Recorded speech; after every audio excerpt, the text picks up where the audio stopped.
welcoming you back to the Safe Bet Radio Show. You are listening to Mile High Sports Radio, FM 94.1, FM 96.9 in Boulder. Phone number here is 303-297-1510. We certainly welcome your calls. We're going to take a little bit of a deviation from the show because we have an opportunity to have a special guest on.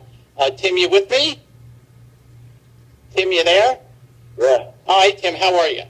Good. How are you? Good. We've got a new CU recruit on the line, Tim Lynott. Tim, welcome to the show. I have a question to ask you. You're a pretty big guy. You're 6'4", 295. That about correct? 6'3". 6'3". Okay, close enough. You're a big guy. You can move some people off the line. I'm just curious who you take after, because your grandmother, I know your grandparents. Your grandmother is a little bitty of a thing, and your grandfather's a big tall guy, but nobody of that kind of size. Who you taking after?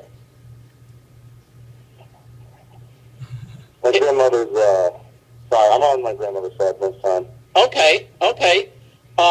You have, am I correct, you have verbally committed to CU, correct? Yes. Okay. Offensive line, you played at Regis. Yep. Going as a guard. I have noticed that as of late there have been a lot of CU grown kids staying in state to play college here. You see any reason for that? I mean, it certainly speaks a lot for your conviction and the programs here, and it's nice to to hear that. Is that something that we're going to see continue?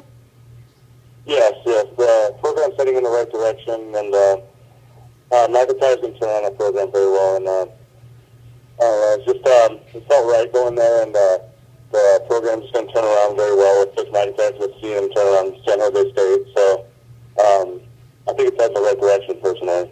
Great. I know you were recruited by a couple of other schools, a couple of Pac-12 schools. I'm glad you chose CU.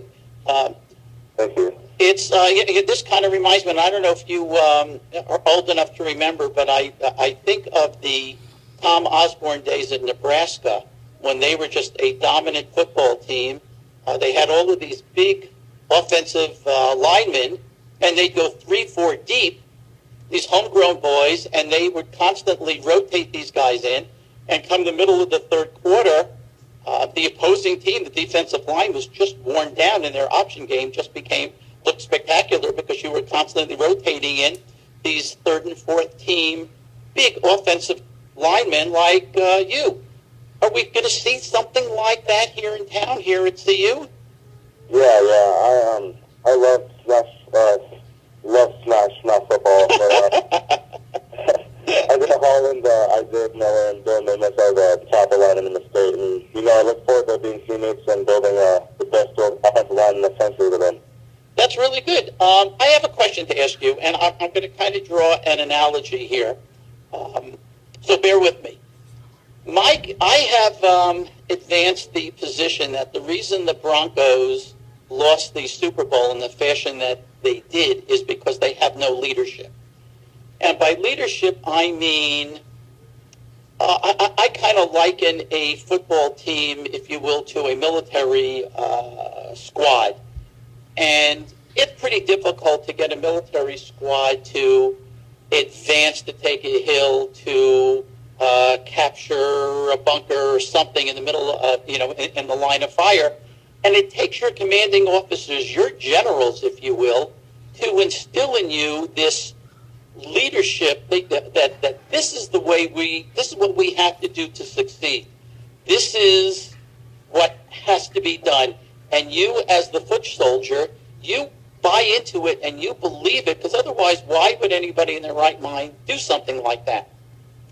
I don't think the Broncos have that. I think that with all their talent during the halftime, they should have been able to certainly come back. You may not necessarily win with great leadership, but you certainly will be competitive.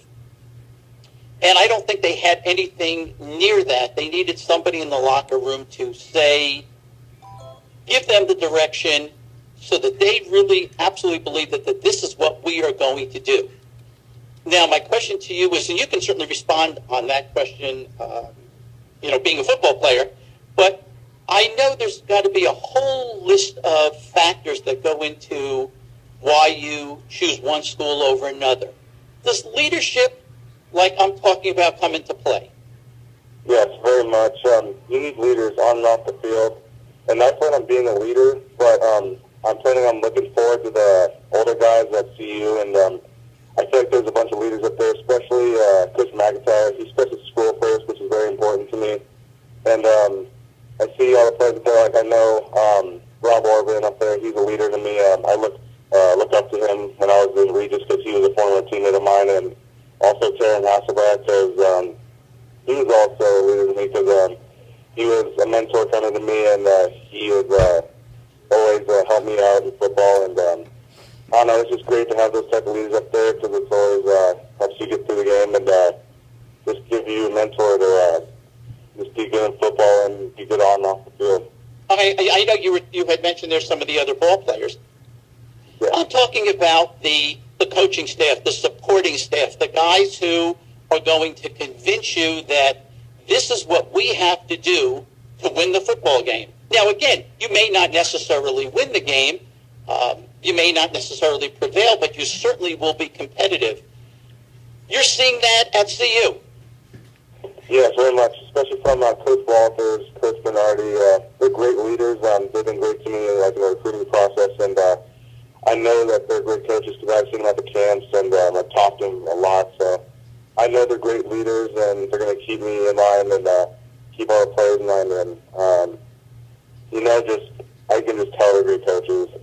They have a great coaching staff up there.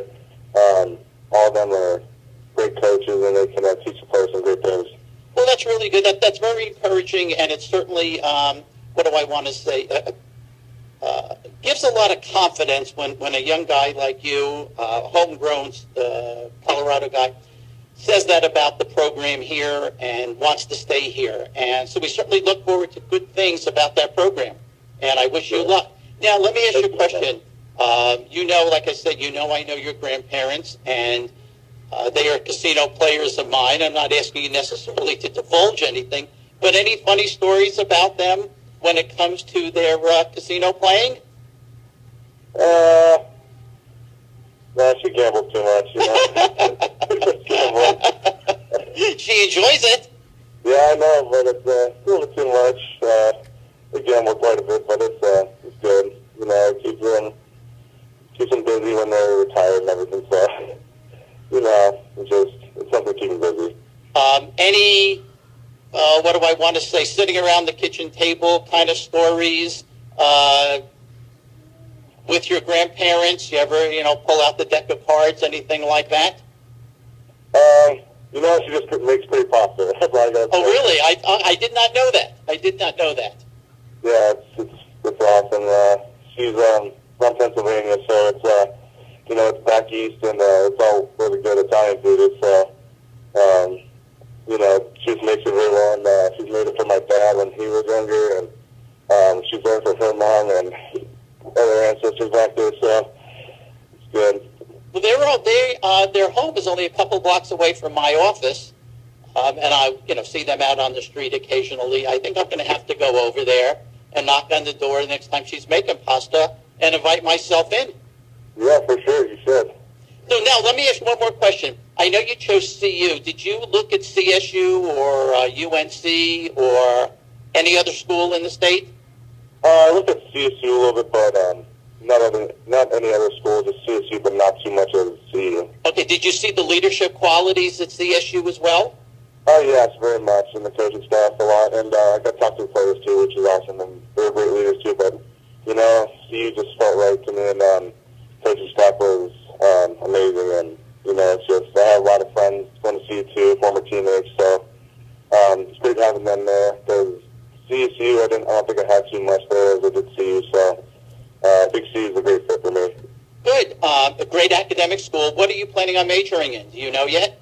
I plan on majoring in business management, but that school of business is incredible, and I look forward to getting started up there.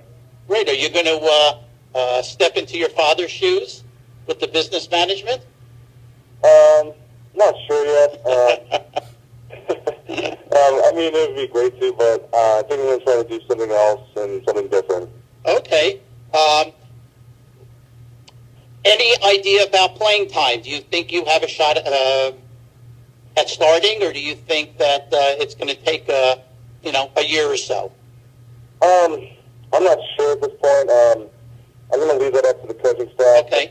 I will be ready to play in 2015, but I think it'd be a good thing also to redshirt so I can get more powerful and stronger before I play. More powerful than 6'3", 295? Yes, very much. What's your goal? I'm thinking about 310 possibly, and hopefully grow another inch, just one more inch. Well, I know the weight you certainly have control on. The height, who knows? That's a nature's call. But 310, 315, that's you can move a lot of guys off the line at that kind of size. Yeah, that's my plan. That's your plan.